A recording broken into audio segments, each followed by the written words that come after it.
Assalamualaikum. This is Mohammad Iqbal Khan, advocate, Iqbal international law services से। आज जिस topic पर हम बात करना चाह रहे हैं, जो हमारा टॉपिक है, आज का टॉपिक है खुला में शौहर की मर्जी होती है या नहीं होती। बहुत से क्वेश्चंस आते हैं, बहुत सी क्वेरीज आती हैं और बहुत से ये सवाल पूछे भी जाते हैं कि जब खुला औरत लेती है तो उसमें क्या हस्बैंड की मर्ज़ी शामिल होती है या नहीं होती, या खुला जब ख़वातीन लेती हैं तो अगर हस्बैंड ना चाहे तो क्या खुला को रुकवा सकता है, या अगर शौहर साइन ना करे किसी डॉक्यूमेंट पर तो क्या खुला हो जाती है या नहीं होती। तो इस रिलेटेड आज क्वेश्चन के बारे में हम आपको बताना चाहेंगे।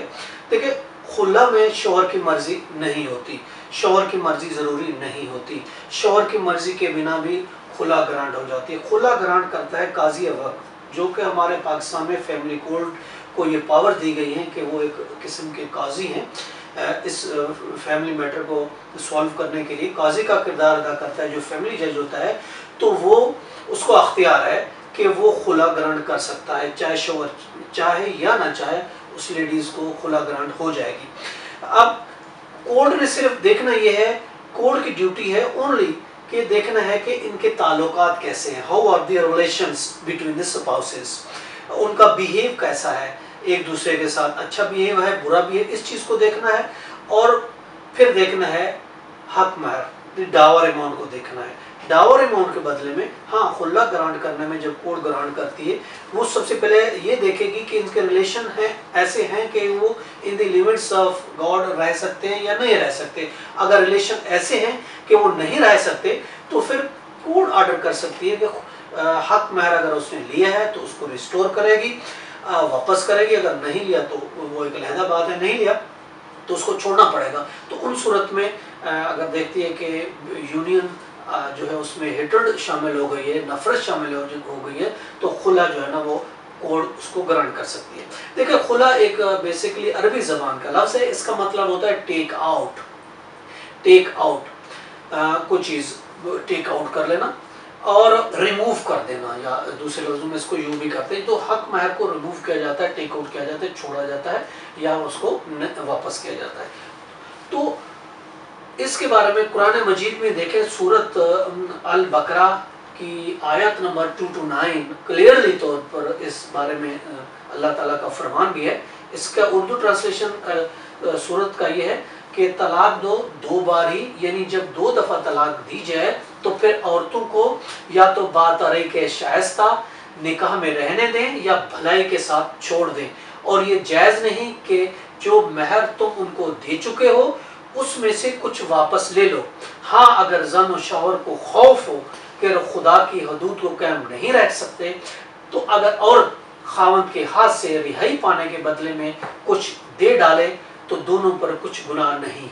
ये खुदा की मुकर्रर की हुई हदें हैं, इनसे बाहर न निकलना, और जो लोग खुदा की हदों से बाहर निकल जाएंगे तो वो गुनाहगार होंगे। ये क्लियरली इस चीज़ को डिफाइन कर लीजिए सूरत अल बकरा की आयत नंबर 229 कि इसमें लफ्ज़ इस्तेमाल किया गया है कि अगर खौफ हो तो। लफ्ज़ इस्तेमाल जो हुआ वो खौफ हो तो, इसमें कोई वो नहीं है, ज़रूरी लफ्ज़ नहीं दिया गया। यही है कि अगर खौफ हो तो ये आप ऐसा कर लो। तो ऐसे अगर हम हिस्ट्री में देखें तो बहुत सी मिसालें बनती हैं। हज़रत रसूल सल्लल्लाहु अलैहि वसल्लम के दौर में एक खातून जिसका नाम जमीला था, वो साबित इब्न कैस के ख़िलाफ़ शिकायत लेकर हज़ूर रसूल सल्लल्लाहु अलैहि वसल्लम के पास तशरीफ़ लाईं और हज़ूर सल्लल्लाहु अलैहि वसल्लम को कहा कि जब साबित इब्न कैस मेरे जो कि शौहर हैं, मैंने उसको दूसरे लोगों के साथ आते हुए देखा तो मुझे उससे मज़हबी तौर पर या फिर किसी और अखलाकी तौर पर उसमें कोई डिफेक्ट नज़र नहीं आता। वो मुझे बुरा नहीं लगते, मुझे नफ़रत नहीं है, लेकिन उसका कद छोटा है और मुझे उससे उसकी शख्सियत से कोई अगरचे मुझे कोई नफ़रत नहीं है। चूँकि वो बुरा है, भद्दा लगता है, बदसूरत लगता है, तो इस वजह से मैं उसके साथ नहीं रहना चाहती।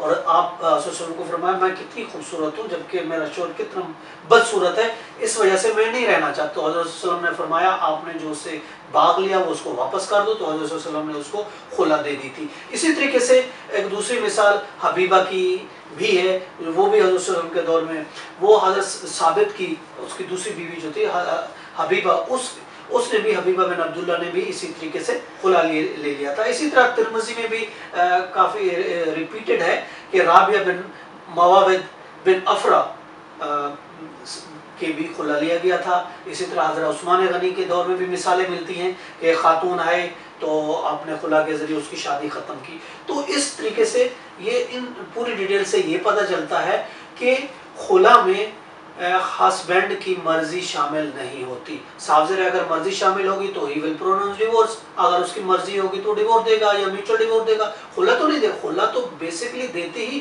قاضی دیتا ہے یا فیملی کورٹ دیتی ہے. جب فیملی کورٹ دیتی ہے تو اس کو اختیار ہے کہ وہ یک طرفہ بھی فیصلہ دے سکتی ہے، دونوں پارٹی کو سن بھی سکتی ہے. کورٹ صرف یہ دیکھتی ہے کہ ان کے درمیان اتنی نفرت ہے، ان کے تعلقات برے ہیں تو یہ نہیں رہ سکتے ہسبینڈ اینڈ وائف، تو اس بیس پر کورٹ جو ہے خلا گرانٹ کر دیتی ہے. اس میں چاہے ہسبینڈ سائن کرے، چاہے اس سے راضی ہو یا نہ ہو، کورٹ کو پاور ہے، وہ اختیار کر سکتی ہے.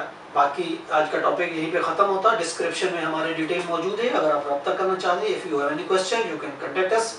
see you next time for another topic. اللہ حافظ.